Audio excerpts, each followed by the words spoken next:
Have you ever been in a situation that requires first aid? What would you do if you came across someone in an emergency? This video is your introduction to providing first aid.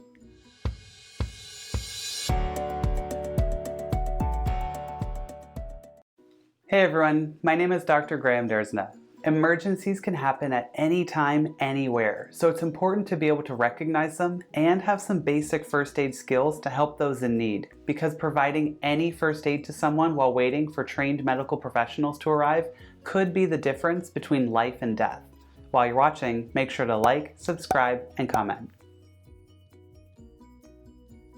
Before you provide first aid to someone, there are several steps you should take. First, assess the situation. You need to make sure the area is safe for you to even approach the person in need. Second, try to recognize the problem and decide how you might help that person. Third, call for help by shouting, or if you have a phone nearby, call your country's emergency number. This will activate an emergency medical response, and trained providers will arrive shortly to take over. Until they arrive, put your phone on speaker so you can put it down and use both hands while still listening to the emergency dispatcher for directions. Fourth, get a first aid kit and an automated external defibrillator, or AED.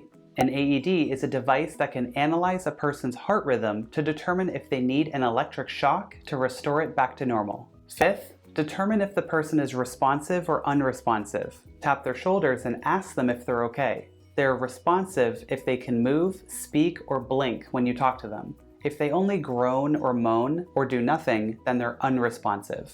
Finally, check for injuries and medical information jewelry.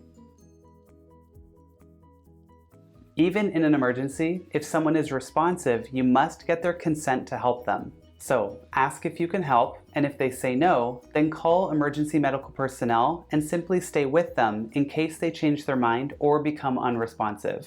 If they accept or become unresponsive, provide first aid, and stay with them until help arrives. When someone is unresponsive, they cannot give consent, but it's generally accepted that a person in danger would want to be saved. This is called implied consent, and you're allowed to provide first aid.